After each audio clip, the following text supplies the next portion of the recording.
আসসালামু আলাইকুম। সুপ্রিয় শিক্ষার্থীরা, আশা করি তোমরা সবাই ভালো আছো, বাড়িতে আছো, নিরাপদে আছো, সুস্থ আছো। তোমরা সবাই জানো আমরা একটা কঠিন সময় পাড়ি দিচ্ছি, কিন্তু এরপরও তো আমাদেরকে বসে থাকলে চলবে না, পড়াশোনা চালিয়ে যেতে হবে। এই লেখাপড়ায় যাতে তোমরা পিছিয়ে না পড়ো, তোমরা যাতে পড়াশোনা ঠিকভাবে চালিয়ে যেতে পারো, সেজন্য আমাদের এই প্রয়াস।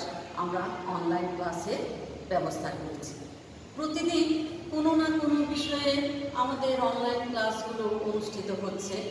আমি আশা করব তোমরা প্রত্যেকটা ক্লাসে অংশগ্রহণ করবে, তাহলে দেখা যাবে তোমরা আর লেখাপড়ায় পিছিয়ে থাকবে না। কারণ হলো, এখন যে ক্লাসগুলো হচ্ছে বা হয়ে যাচ্ছে, আমরা যে টপিকসগুলো নিয়ে আলোচনা করছি এগুলো পরে আর আলোচনা করা হবে না। তো এখন আমি আশা করব আমার সুপ্রিয় শিক্ষার্থীরা তোমরা সবাই আজকে আমার অনলাইন ক্লাসে অংশগ্রহণ করবে। আমি তোমাদের সবাইকে স্বাগতম জানাচ্ছি আমার আজকের এই অনলাইন ক্লাসে। আমি তোমাদের সামনে উপস্থিত হয়েছি ইসলামের ইতিহাস ও সংস্কৃতি বিষয়ে দ্বিতীয় পত্র নিয়ে।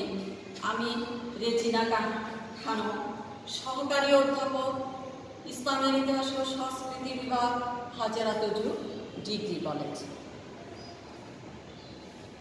তোমরা সবাই জানো তোমাদের প্রথম বর্ষের সিলেবাস শেষ হয়েছে। আমরা এখন যেহেতু নিয়ম অনুযায়ী পরীক্ষা না হলেও তোমরা এখন দ্বাদশ শ্রেণীতে বা দ্বাদশ শ্রেণীর স্টুডেন্ট, তাই আমরা তোমাদের জন্য দ্বাদশ শ্রেণীর পাঠদান নিয়ে আলোচনা করব বা আমরা তোমাদের জন্য সে ব্যবস্থা করেছি। আজকে আমি উপস্থিত হয়েছি দ্বাদশ শ্রেণীতে ভারতে মুসলিম শাসন প্রতিষ্ঠা নিয়ে। আজকে আমার আলোচনার বিষয় হলো ভারতের মুসলিম শাসন প্রতিষ্ঠা, foundation of Muslim rule in India. তাহলে foundation of Muslim rule in India এটা আলোচনা করার পরে, এই টপিকসটা আলোচনা করার পরে আমরা যেটা শিখব বা জানতে পারবো সেটা হলো শিখন ফলটা। আমরা একবার দেখে নিই, ভারতবর্ষের নামকরণ কি করে হলো আমরা সেটি জানতে পারবো। ভারতবর্ষের ভৌগোলিক অবস্থান সম্পর্কে আমরা জানতে পারবো। ভারতীয় উপমহাদেশকে নৃতত্ত্বের জাদুঘর বলা হয় কেন জানতে পারবে। তারপরে মুসলিম বিজয়ের প্রাক্কালে বা পূর্বে ভারতবর্ষের অবস্থা সম্পর্কে জানতে পারবে। ভারতের মুসলিম বিজয়ের ধারাক্রম সম্পর্কে জানতে পারবে। তাহলে এবার চলো আমরা আমাদের পাঠদানের মূল বিষয়ে যাই। মূল বিষয়ে আমরা আলোচনা করি ভারতে মুসলিম শাসন প্রতিষ্ঠা। কোথায়? ভারতে মুসলিম শাসন প্রতিষ্ঠা। তাহলে ভারতের মুসলিম শাসন প্রতিষ্ঠা আলোচনা করতে হলে আমাদেরকে প্রথমে ভারতবর্ষ সম্পর্কে জানতে হবে। ভারতবর্ষ সম্পর্কে জানতে হলে আমি এখানে প্রথমে ভারতবর্ষের পরিচিতি, ইন্ট্রোডাকশন অফ ইন্ডিয়া বা ভারতবর্ষের নামকরণ, দ্য নেমিং অফ ইন্ডিয়া। তারপরে ভারতবর্ষের ভৌগোলিক অবস্থান আমরা আলোচনা করব। তারপর আমরা আলোচনা করব ভারতবর্ষের নৃতাত্ত্বিক বিবর্তন নিয়ে। তাহলে প্রথমে আমরা ভারতবর্ষের নামকরণ কি করে হলো সেটা আমরা একবার জেনে নিই। The naming of India. Bharatvarsha Asia মহাদেশের দক্ষিণাঞ্চল জুড়ে এক বিশাল ভূখণ্ড নিয়ে ভারত উপমহাদেশ গঠিত হয়েছে। রাশিয়াকে বাদ দিয়ে সমগ্র ইউরোপ মহাদেশ আয়তনে যত বড়, এই ভারতবর্ষ তত বড়। বস্তুত বিশাল আয়তন, বিপুল জনসংখ্যা এবং প্রাকৃতিক বৈচিত্র্যের কারণে এই ভারতবর্ষকে উপমহাদেশ বলা হয়ে থাকে। তবে এই ভারতবর্ষের নামকরণ নিয়ে ঐতিহাসিকদের মধ্যে অনেক মতভেদ, মতবিরোধ, দ্বৈততা রয়েছে। তবে কেউ কেউ বলেছেন পৌরাণিক যুগে বা প্রাচীনকালে ভরত নামে একজন প্রসিদ্ধ হিন্দু রাজা এদের শাসন করেছিলেন বলে সম্ভবত তারই নাম অনুসারে এই নামকরণ করা হয়েছে ভারতবর্ষ। আবার অনেকের মতে অনেকে মনে করেন যে গ্রিকরা মহাবীর আলেকজান্ডারের নেতৃত্বে এদেশ আক্রমণ করতে এসে সিন্ধু অঞ্চলের সাথে প্রথমে তাদের পরিচয় ঘটে। তারা এই সিন্ধু অঞ্চলকে ইন্ডাস নামে অভিহিত করেন। আবার দেখা গেছে প্রাচীন ফরাসি সাহিত্যে সিন্ধু শব্দটিকে হিন্দ এবং সিন্ধ এই দুটি শব্দে উল্লেখ করা হয়েছে। পরবর্তীতে হিন্দ শব্দটি পরিবর্তিত হয়ে ভাষারূপে সমগ্র ভারতবর্ষে বা ভারতীয় উপমহাদেশে ব্যবহৃত হচ্ছে। আর সিন্ধ শব্দটি পরিবর্তিত হয়ে সিন্ধু নামে শুধুমাত্র একটি মাত্র প্রদেশের জন্য ব্যবহৃত হচ্ছে বা হয়েছে, সেটি হলো সিন্ধু প্রদেশ নামে অভিহিত। আচ্ছা, এবার আমরা দেখব আবার অনেকের মতে ইংরেজরা এদেশে এসে বা এদেশে বাণিজ্য করতে এসে তারা সিন্ধু নদের অববাহিকা অঞ্চলের সাথে পরিচিত হয়ে সেটিকে ইন্ডাস নামে অভিহিত করেছেন এবং ওই ইন্ডাসকে তারা পরবর্তীতে ইন্ডিয়া নামে নামকরণ করেছিলেন বা অভিহিত করেছিলেন। এখান থেকে ভারতবর্ষ এবং ইন্ডিয়া নামে নামকরণ হয়েছিল। তাহলে প্রিয় ছাত্রছাত্রী, আমরা এটা জেনে নিলাম ভারতের বা ভারতবর্ষের নামকরণ কি করে হলো। এবার চলো আমরা দেখব ভারতবর্ষের ভৌগোলিক অবস্থান, যেটাকে বলা হচ্ছে the geographical location of India. ভারতবর্ষের ভৌগোলিক অবস্থান জানতে গিয়ে আমরা দেখব এই ভারতবর্ষ এক বৈচিত্র্যময় ভূখণ্ড। এই ভারতীয় উপমহাদেশের উত্তরে হিমালয় পর্বতমালা, দক্ষিণে ভারত মহাসাগর, পূর্বে ব্রহ্মদেশ বা বার্মা, পশ্চিমে পারস্য বা ইরান বা আরব সাগর অবস্থিত।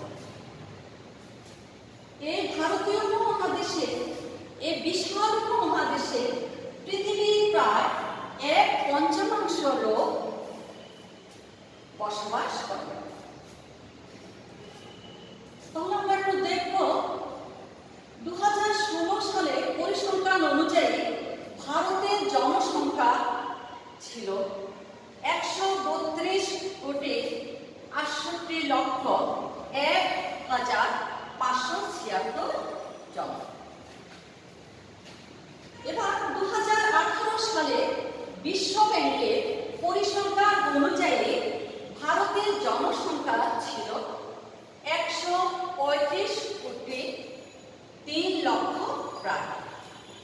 তারপরে আমরা দেখব বর্তমানে 2020 সালে জাতিসংঘের পরিসংখ্যান অনুযায়ী ভারতের জনসংখ্যা হল 138,08,385 জন। এবার এই হলো ভারতবর্ষের ভৌগোলিক অবস্থান এবং ভারতবর্ষের জনসংখ্যা আমরা জেনে নিলাম। এবং আয়তন এটি রাশিয়াকে বাদ দিলে সমগ্র ইউরোপ মহাদেশে বা সমগ্র ইউরোপ মহাদেশ সে সমান এক বিশাল ভূখণ্ড। এবার আমরা দেখব ভারতবর্ষে নৃতাত্ত্বিক বিবর্তন, অ্যানথ্রোপোলজিক্যাল ইভলিউশন অফ ইন্ডিয়া। ভারতে সর্বপ্রথম জাতি হল দ্রাবিড়রা।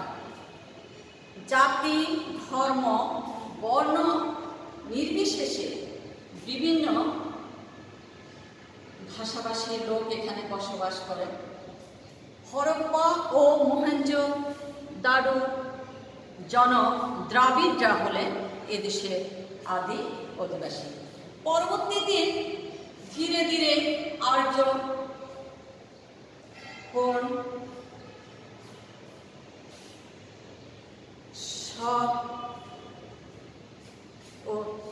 ওলন্দাজ, পর্তুগিজ ধীরে ধীরে এদের আবির্ভাব ঘটেছে বা আগমন ঘটেছে ভারতবর্ষে বা এই ভারতীয় উপমহাদেশে।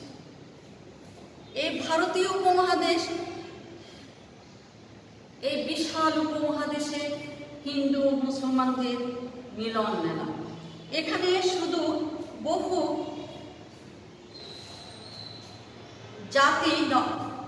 বহু জাতির বসবাস নয়, বহু ধর্ম এবং বহু ভাষাভাষী লোক এখানে বসবাস করে বা করে থাকে।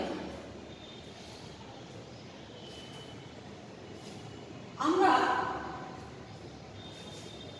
জানি ভারতে বর্তমানে 200টি ভাষা এবং 2000-এরও অধিক উপভাষা প্রচলিত আছে।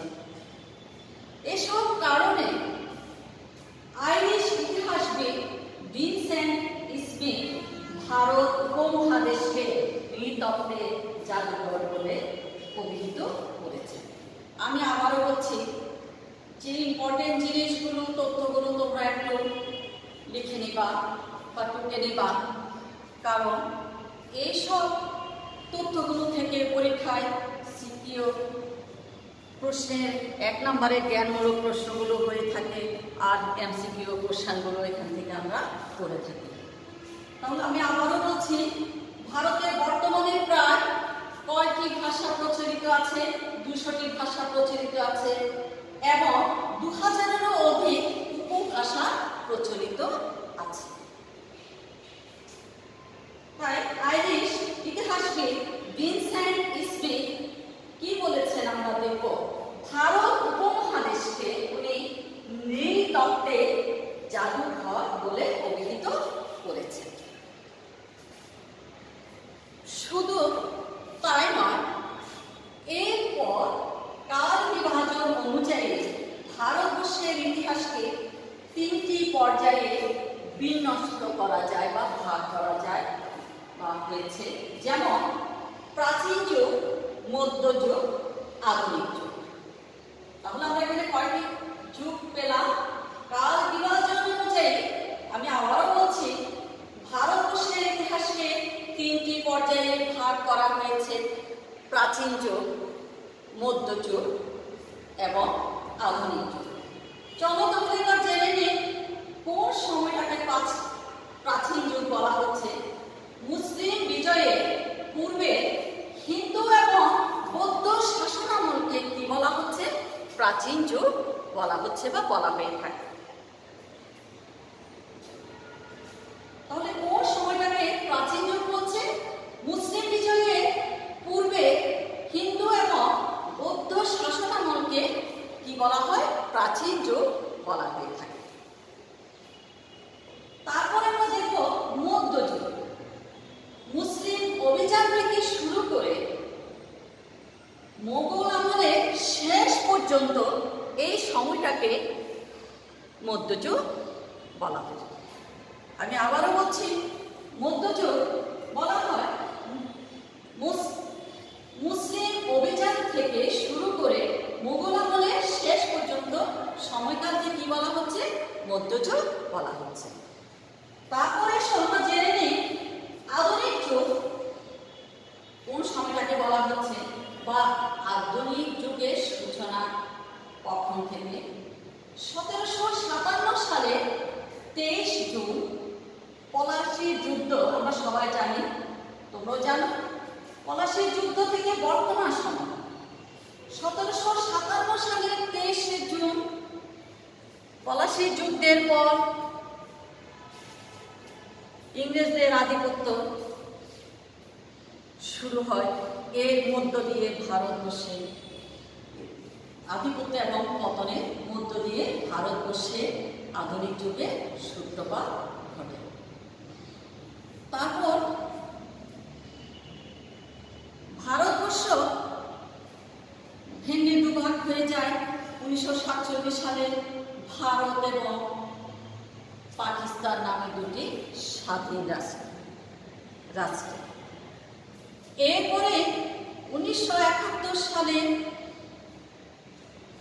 মুক্তিযুদ্ধের মধ্য দিয়ে এই পুরো ভারতবর্ষ ভেঙে ভারত, পাকিস্তান এবং বাংলাদেশ নামে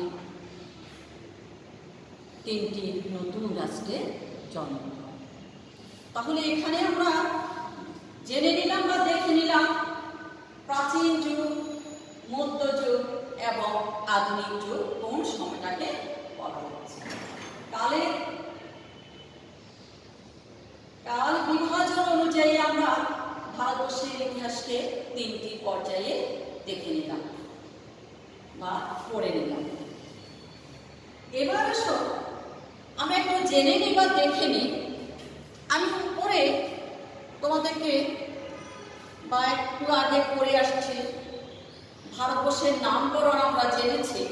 ওখানে আমি একটা কথা বলেছি যে ভারতবর্ষ নামকরণ হয়েছে ভরত নামে একজন প্রসিদ্ধ হিন্দু রাজার নাম অনুসারে। সম্ভবত তারই নামে নামকরণ করা হয়েছে। তাহলে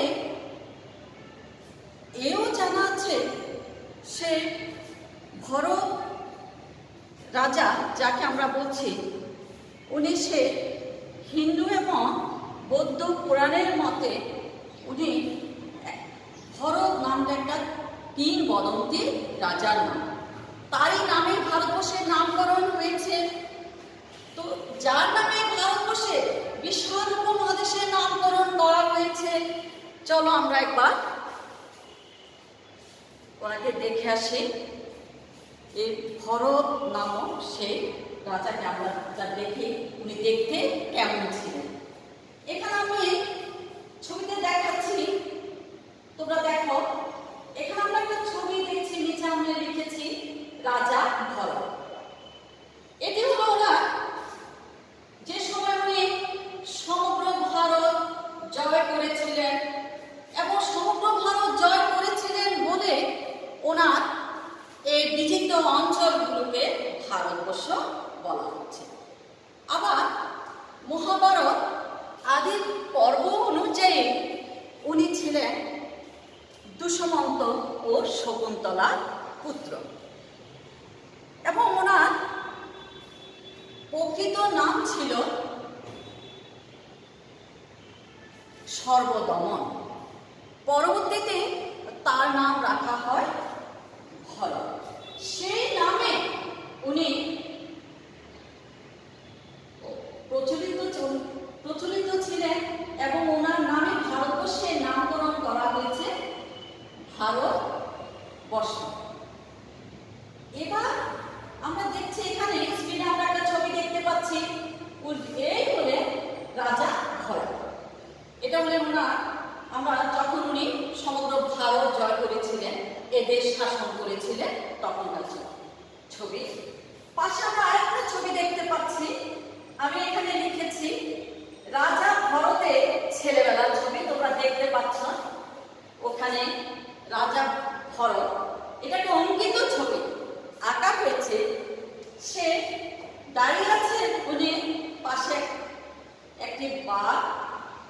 চিহ্ন হার করে আছে আমরা দেখতে পাচ্ছি। তাহলে রাজা ভরতের ছেলেবেলার ছবি, এই ছবিটি এঁকেছেন চিত্রকর রাজা রবি বর্মা। এই ছবিটি অঙ্কন করেছেন, এঁকেছেন। তাহলে আমরা ভারতবর্ষের নামকরণ জেনে নিলাম। ভারতবর্ষের নামকরণ কার নামে হয়েছিল? ভরত রাজার নাম অনুসারে নামকরণ হয়েছিল। ওই ভরত রাজা, ওনাকে আমরা দেখে নিলাম, ওনার পরিচয়টা আমরা শিখে নিলাম এবং আমরা জেনে নিলাম ভারতের নামে এই ভারতবর্ষ বা ভারতীয় উপমহাদেশের নামকরণ করা হয়েছে। এবার আমরা আমাদের আরেক আলোচনায় যাচ্ছি, মূল আলোচনায় যাচ্ছি, যেখান থেকে আমরা শুরু করছি মুসলিম বিজয়ের প্রাক্কালে ভারতের অবস্থা। মুসলিম বিজেতারা ভারতবর্ষে বারবার অভিযান করেছেন, আক্রমণ করেছেন এবং মুসলিম শাসন প্রতিষ্ঠা করেছিলেন। কিভাবে করেছিলেন সেটা আমরা একবার জেনে নিই। তাহলে স্ক্রিনে দেখো মুসলিম বিজয়ী প্রাক্কালে ভারতবর্ষের অবস্থা আমরা এখানে দেখছি, লিখেছি রাজনৈতিক অবস্থা, পলিটিক্যাল কন্ডিশন আমরা আলোচনা করব শুধুমাত্র। তাহলে দেখো পলিটিক্যাল কন্ডিশন আলোচনা করতে গিয়ে একটা নাম এখানে আমি লিখেছি, তোমরা দেখো সম্রাট অশোক। তাহলে সে সময় আমরা ধরে নিলাম ভারতবর্ষের প্রাক মুসলিম ভারতবর্ষের প্রথম সম্রাট ছিলেন অশোক। সেটা কত খ্রিস্টাব্দে আমরা দেখব? খ্রিস্টপূর্ব 304 অব্দে ওনার জন্ম, 232 অব্দে উনি মৃত্যুবরণ করেন। তারপর ওনার রাজত্বকাল আমরা দেখে নিব।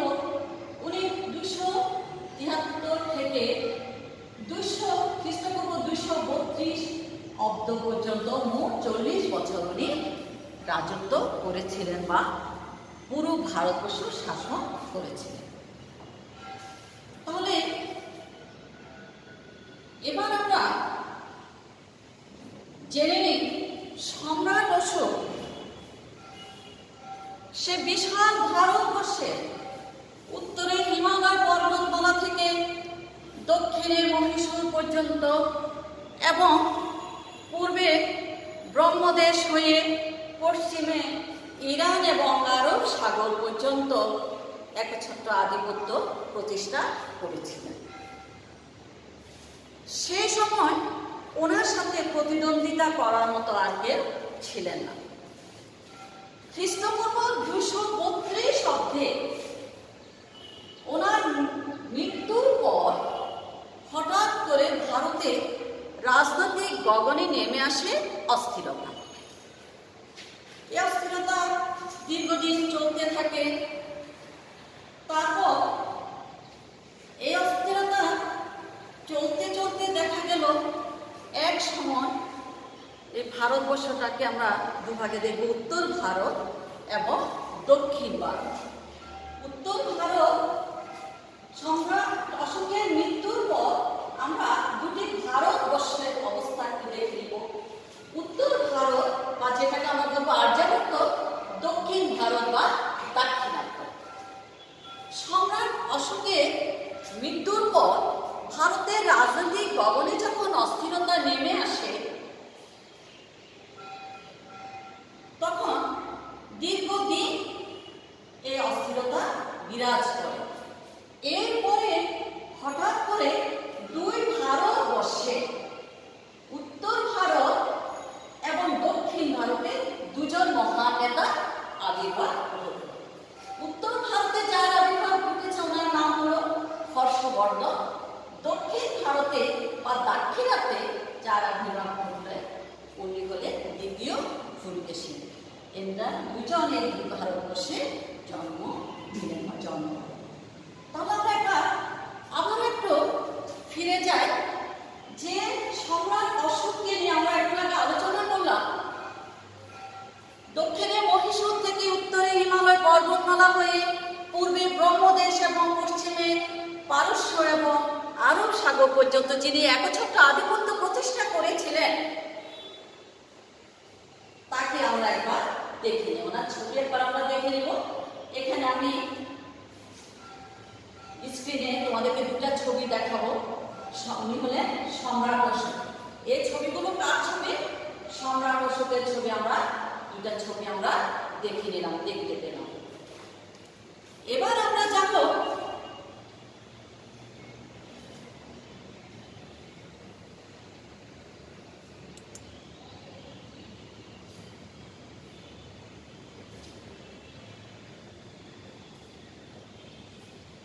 একটু আগে আমরা ভারতবর্ষে দুজন মহান নেতার আবির্ভাব ঘটেছে, আমরা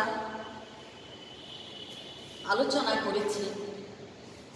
উত্তর ভারতে হর্ষবর্ধন এবং দক্ষিণ ভারতে পুলকেশী। এই দুই মহান নেতা মিলে ওনাদের, আমরা এখানে স্ক্রিনে দুটি ছবি দেখতে পাচ্ছি। এপাশে আমরা দেখতে পাচ্ছি আমরা হর্ষবর্ধনের ছবি, আর এখানে দেখতে পাচ্ছি পুলকেশীর ছবি, যার জন্ম দাক্ষিণাত্যে আর ওনার জন্ম আর্যাবর্তে। এনারা এই দুজন মহান নেতার চেষ্টায়, সহযোগিতায়, ওনাদের প্রচেষ্টায় আবার ভারতের রাজনৈতিক গগনে সে অস্থিরতা কাটিয়ে সেখানে শান্তি নেমে আসে। ওনারা সেখানে শান্তি বিরাজ করতে সক্ষম হয়েছিলেন। এই দুজন মিলে তাদের নিষ্ঠা, তাদের চেষ্টা দিয়ে আবারও সে ভারতবর্ষের শাসনকাল সুন্দরভাবে পরিচালনা করলে দীর্ঘদিন চলতে লাগলো। একটি সময় এসে দেখা গেল হঠাৎ করে হর্ষবর্ধনের মৃত্যু হলো। হর্ষবর্ধন মারা যাওয়ার পর, ওনার মৃত্যুর পর পুরো ভারতবর্ষ বা পুরো ভারতবর্ষের অর্ধেক অংশ, উত্তর ভারত, অর্ধেকেরও বেশি বলবো আমরা, কারণ উত্তর ভারতে অনেকগুলো রাজ্য ছিল। উত্তর ভারত বিশাল একটা অংশ জুড়ে। উত্তর ভারতে অনেকগুলো ক্ষুদ্র ক্ষুদ্র রাজ্যে বিভক্ত হয়ে পড়ে। শুধু তাই নয়, এই মহান নেতার মৃত্যুর পর, হর্ষবর্ধনের মৃত্যুর পর উত্তর ভারতের সেই ক্ষুদ্র ক্ষুদ্র রাজ্যগুলো পরস্পরের মধ্যে প্রতিনিয়ত দ্বন্দ্ব সংঘাতে লিপ্ত হয়ে পড়ে। এখানে কেউ কারো কথা মানতে রাজি নয় এবং কোনো রাজনৈতিক পক্ষ সেখানে ছিল না। প্রতিনিয়ত তারা সংঘাতে লিপ্ত ছিল। যে দৃশ্য দেখে ঐতিহাসিক ভিনসেন্ট স্মিথ বলেছিলেন, খুব দুঃখ করে বলেছিলেন এবং উনি আফসোস করে বলেছিলেন যে হর্ষবর্ধনের মৃত্যুর পর ভারতবর্ষে আংশিক পক্ষ কি হয়ে গেল? বিলুপ্ত হয়ে গেল বা বিলীন হয়ে গেল। উনি এভাবেই বলেছিলেন, দ্য হার্টের unity of vanished with harsh. তার মানে হলো হর্ষবর্ধনের মৃত্যুর সাথে সাথে ভারতবর্ষে আংশিক পক্ষ বিলীন হয়ে যায় বা বিলুপ্ত হয়ে যায়, যার ফলে দেখা গেল মুসলিম বিজেতারা ভারতবর্ষে পর্যায়ে মুসলিম বিজেতারা ভারতবর্ষে আগমন করেছেন, অভিযান পরিচালনা করেছিলেন। তাদেরকে বাধা দেওয়ার মতো কোনো শক্তি সেখানে ছিল না, কারণ রাজনৈতিক পক্ষ যেখানে নেই সেখানে খুব সহজে এই মুসলিম বিজেতারা ভারতবর্ষে অভিযান পরিচালনা করা ওনাদের জন্য কি ছিল, সহজ হয়ে পড়ে। তখন আমরা এবার একটু দেখে নেব 622 খ্রিস্টাব্দে মদিনায় রাসূল করিম সাল্লাল্লাহু আলাইহি ওয়াসাল্লাম কর্তৃক ইসলামিক প্রজাতন্ত্র স্থাপনের মাত্র 1 শতাব্দীর মধ্যে মুসলমানগণ পশ্চিম এশিয়া, আফ্রিকা, স্পেন, মধ্য এশিয়া, এমনকি ভারত উপমহাদেশের পশ্চিমাঞ্চল পর্যন্ত দখল করে ইসলাম ধর্ম ও রাষ্ট্র ব্যবস্থা কায়েম করে। মূলত ভারতবর্ষে আরবদের আবির্ভাব কোনো বিচ্ছিন্ন ঘটনা নয়। হযরত ওমর রাদিয়াল্লাহু আনহু রাজত্বকালে পারস্য বিজয় সম্পন্ন হওয়ার পর হতে আরবদের দৃষ্টি ভারতবর্ষের দিকে নিবদ্ধ হয়। আচ্ছা, এরপর আমরা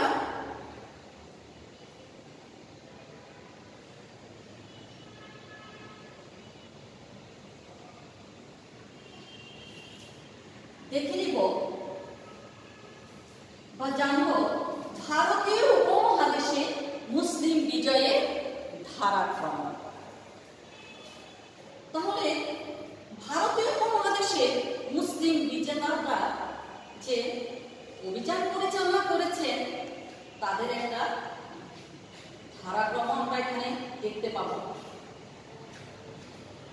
প্রথমে আমরা দেখব ভারতীয় উপমহাদেশে মুসলিম প্রভুত্ব বিস্তারের 4টি পর্যায় লক্ষ্য করা যায়, বা ভারতীয় উপমহাদেশে মুসলিম প্রভুত্ব বিস্তারের পর্যায় ছিল কয়টি? 4টি। 4টি পর্যায়ে মুসলিম বিজেতারা ভারতবর্ষে অভিযান পরিচালনা করেছে।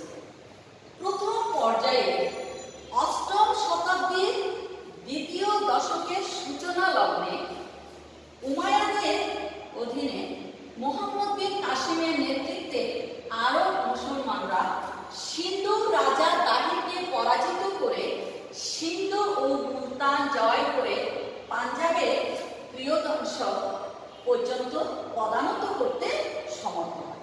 তার মানে হলো প্রথম পর্যায়ে 8ম শতাব্দীর দ্বিতীয় দশকের সূচনা লগ্নে উমাইয়ারা মুহাম্মদ বিন কাসিমের নেতৃত্বে আরব মুসলমানরা উমাইয়াদের অধীনে সিন্ধু রাজা দাহিরকে পরাজিত করে সিন্ধু এবং মুলতান জয় করে পাঞ্জাবের অধিকাংশ অঞ্চল বা প্রিয়দাংশ পর্যন্ত তারা কি করেছিলেন? পদানত করতে সক্ষম হয়েছিলেন বা সমর্থ।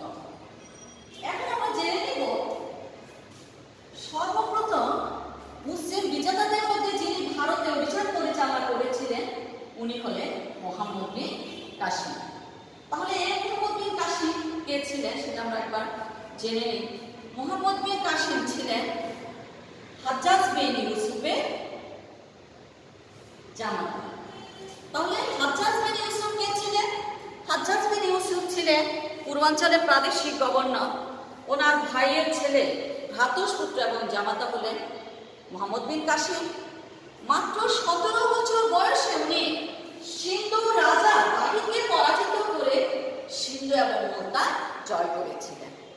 17 বছরের এই তরুণ সেনাপতি সেই সময়কার সিন্ধু রাজা, গুরুস্ব রাজা দাহিরকে পরাজিত করে সিন্ধু এবং মুলতান জয় করেন। এবং যে রাজা দাহিরকে পরাজিত করেছিলেন সে রাজা দাহিরের ছবি আমরা স্ক্রিনে দেখতে পাচ্ছি। সিন্ধু রাজা দাহির, উনি দেখতে কেমন ছিলেন আমরা একবার দেখে নিই। সিন্ধু রাজা দাহিরকে আমরা উপরে দেখতে পাচ্ছি এবং পাশে আমরা সিন্ধু রাজা দাহিরকে দেখতে পাচ্ছি। ওনার একটা ছবি আমরা দেখে নিলাম। তাহলে এবার আমরা দেখব এই দুর্ধর্ষ রাজা দাহিরকে পরাজিত করে যে তরুণ সেনাপতি মুহাম্মদ বিন কাসিম, সে মাত্র 17 বছর বয়স তখন ওনার এই সিন্ধু দখল করেছিলেন, সিন্ধু এবং মুলতান বিজয় করেছিলেন। তাকে আমরা একবার দেখে নিই। এখানে আমরা দেখতে পাচ্ছি মুহাম্মদ বিন কাসিম, এই সে তরুণ সেনাপতি। আমি আবারও বলছি, উনি ছিলেন হাজ্জাজ বিন ইউসুফের ভ্রাতুষ্পুত্র এবং জামাতা। হাজ্জাজ বিন ইউসুফ হলেন পূর্বাঞ্চলের প্রাদেশিক গভর্নর। পাশে আমরা আরেকটা ছবি দেখতে পাচ্ছি, সেটি হলো মুহাম্মদ বিন কাসিম কর্তৃক মুহাম্মদ বিন কাসিমের সিন্ধু অভিযানের ছবি। উনি যখন বিজয় অভিযান পরিচালনা করছেন, যে যুদ্ধ সংগঠিত হলো, সে অভিযানের একটি ছবি আমরা এখানে দেখে নিলাম বা দেখতে পেলাম। এবার আমরা যাব, যেটা এখানে 4টি পর্যায় ছিল। প্রথম পর্যায়ে আমরা আলোচনা করলাম, এবার দ্বিতীয় পর্যায়ে আমরা দেখব। দ্বিতীয় পর্যায়ে প্রায় 300 বছর পর গজনী সুলতান মাহমুদ উপর্য করে অভিযান চালিয়ে স্থায়ীভাবে পাঞ্জাব অধিকার করেন। তাহলে আমি আবারও বলছি, দ্বিতীয় পর্যায়ে কত বছর পর? সিন্ধু বিজয়ে প্রায় 300 বছর পর গজনী সুলতান মাহমুদ উপর্য করে অভিযান চালিয়ে উনি কি করেছিলেন? স্থায়ীভাবে পাঞ্জাব দখল করেন। তাহলে এই সুলতান মাহমুদ, স্ক্রিনে আমরা ওনার ছবি দেখতে পাচ্ছি, এই গজনী সুলতান মাহমুদ উনি 33 বছর 997 থেকে 1030 পর্যন্ত প্রায় 33 বছর রাজত্ব করেছিলেন। ওনার এই 33 বছর রাজত্বকালে 27 বছর উনি অভিযান পরিচালনা করেছিলেন। 27 বছর উনি 17টি অভিযান পরিচালনা করেন, 1000 থেকে 1027 খ্রিস্টাব্দ পর্যন্ত। এই 1000 থেকে 1027 খ্রিস্টাব্দ পর্যন্ত উনি মোট 17টি অভিযান পরিচালনা করেছিলেন। তার 17টি অভিযানের মধ্যে সবচেয়ে উল্লেখযোগ্য অভিযান ছিল তার ষোড়শ অভিযান, যেটাকে বলা হয় সোমনাথ অভিযান বা সোমনাথ মন্দির দখল। চলো একবার আমরা এই সোমনাথ মন্দিরটি দেখে নিই। তাহলে আমরা এখানে গজনী সুলতান মাহমুদকে দেখে নিলাম, যিনি বীর দর্পে বীর বিক্রমে কত বছর? প্রায় 33 বছর ভারতবর্ষ শাসন করেছিলেন। ওনাকে আমরা দেখে নিলাম। ওনাকে ঐতিহাসিকরা দস্যু সর্দারও বলে আখ্যায়িত করেছিলেন ওনার বিরুদ্ধে। এবার আমরা দেখব সুলতান মাহমুদের 17টি অভিযানের মধ্যে উল্লেখযোগ্য অভিযান যেটি ষোড়শ অভিযান বা 16তম অভিযান, যেটি উনি 1026 খ্রিস্টাব্দে করেছিলেন। সোমনাথ মন্দির দখল করেছিলেন, সোমনাথ বিজয় না, সেই সোমনাথ বিজয় বা সোমনাথ মন্দিরটা আমরা একবার দেখে নিই। আমরা স্ক্রিনে দেখলাম এই সোমনাথ মন্দির কোথায়? নদীর পাড়ে এটি অবস্থিত, কাতিয়াগড়ে। এই বিশাল মন্দির এখানে অবস্থিত। এখানে প্রায় দেবোত্তর 10টি গ্রামের সম্পদ নিয়ে, দেবোত্তর সম্পদ নিয়ে, বিশাল সম্পদ নিয়ে এই কাতিয়াগড়ের এই বিশাল সোমনাথ মন্দির, এটাই হলো সোমনাথ মন্দিরের ভিতরের অংশ। সেই সময়ে সেখানকার ভারতবর্ষে হিন্দু রাজাদের একটা ধারণা ছিল, এই সোমনাথ মন্দিরের ভিতরে যে বিগ্রহগুলো ছিল, যে মূর্তিগুলো ছিল, তাদের ধারণা ছিল যে এগুলো এতই শক্তিশালী যে এই সোমনাথ মন্দির আক্রমণ করে সেখানে আবার হিন্দু রাজা মহারাজারা তাদের সঞ্চিত সম্পদগুলো গচ্ছিত রাখতেন কোথায়? সোমনাথ মন্দিরের ভিতরে। এই তাদের সঞ্চিত গচ্ছিত সম্পদগুলো কোনোদিন কেউ এই বিগ্রহগুলোকে উপেক্ষা করে বা ওই মূর্তিগুলোকে উপেক্ষা করে দখল করতে পারবেন না বলে তাদের বিশ্বাস ছিল, একটি ধারণা তাদের। তারপরে আরেকটি সুলতান মাহমুদের সোমনাথ অভিযানের পেছনে দুটি কারণ ছিল। একটি কারণ হলো এটা, উনি চেয়েছিলেন যে হিন্দু রাজা মহারাজারা যে ধারণা পোষণ করছে এটি কখনো ঠিক নয়, এটি ভেঙে দেওয়ার জন্য উনি অভিযান পরিচালনা করেছিলেন। আরেকটি কারণ ছিল যেটি, সেটা হলো ওনার অনেক অর্থের প্রয়োজন ছিল, অর্থ আহরণ করাই ছিল ওনার মূল উদ্দেশ্য। তাই উনি সোমনাথ মন্দির আক্রমণ করেছিলেন, যেহেতু এখানে প্রচুর ধন সম্পদ গচ্ছিত ছিল, সেগুলো ওনার প্রয়োজন ছিল, সেগুলো আহরণের জন্য। এখন কথাগুলো আমরা একটু জেনে নিই, তাহলে এত অর্থ ওনার কেন দরকার ছিল? প্রচুর সম্পদ ওনার কেন দরকার ছিল? ওনার দরকার ছিল গজনীকে সমৃদ্ধ করার জন্য। ওনার প্রচুর অর্থে প্রচুর টাকার দরকার ছিল।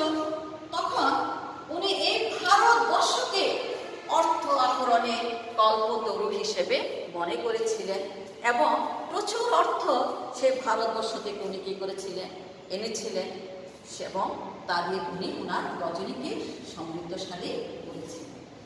তাহলে আমরা জেনে নিলাম ওনার সুলতান মাহমুদের 33 বছরের রাজত্বকালে উনি 27 বছরে 17 বার সাফল্যজনকভাবে বিজয় অভিযান পরিচালনা করেছিলেন ভারতবর্ষে।